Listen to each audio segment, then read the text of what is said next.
We're told that true love requires a specific sacrifice, specifically 2 months of your salary exchanged for a tiny, sparkling stone.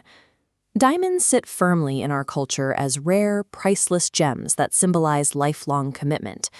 Geologically speaking, they are common lumps of carbon.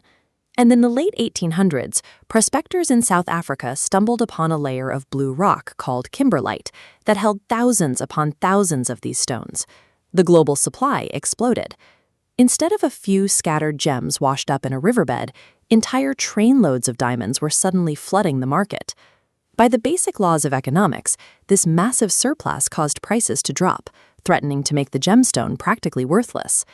A young English entrepreneur named Cecil Rhodes saw a way out of this collapse. He realized that the actual physical abundance of the stones mattered less than the public's perception of them.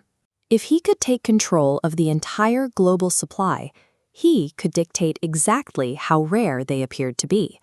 The high prices seen today are the enduring result of the market controls Cecil Rhodes established over a century ago.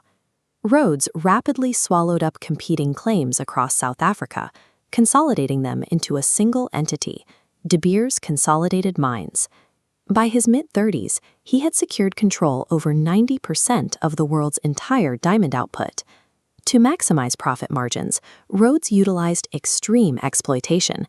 He instituted a closed compound system, forcing thousands of black laborers to live locked inside barracks. These segregation tactics helped build the foundations of South Africa's future apartheid policies. De Beers created a bottleneck called the syndicate.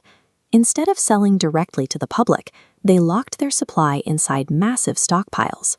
By releasing a trickle of stones, they created artificial scarcity. Buyers paid fixed premiums or were cut out entirely. Rhodes's successor, Ernest Oppenheimer, took charge and expanded this monopoly strategy globally. He sabotaged or blacklisted any international competitor who refused to sell through the De Beers Central Channel, ensuring no rival stones could reach the market. By owning the mines and guarding the only exit valve for sales, De Beers effectively suspended the natural economic laws of supply and demand for an entire century. That control over supply faltered when the Great Depression hit.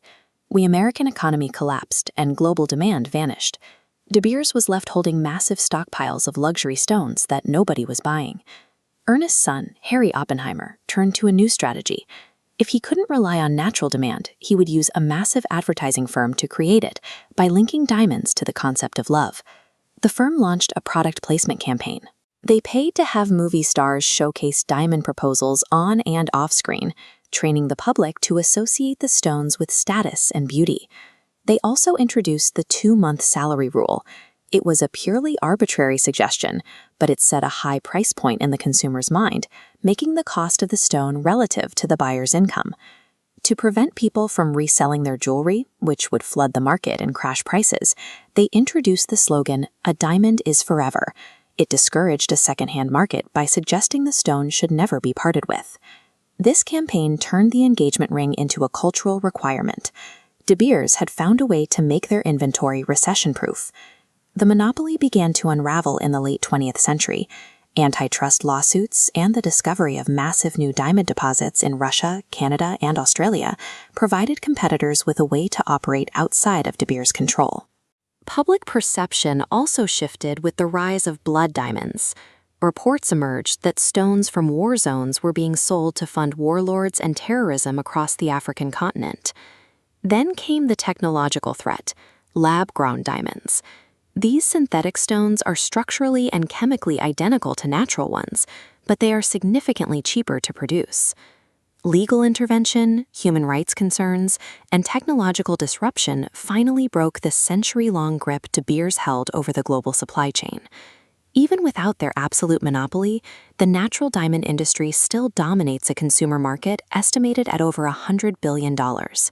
After decades of charging premiums for flawless stones, the industry now uses marketing to convince consumers that natural imperfections make mined diamonds more authentic and valuable than perfect, cheaper lab-grown alternatives.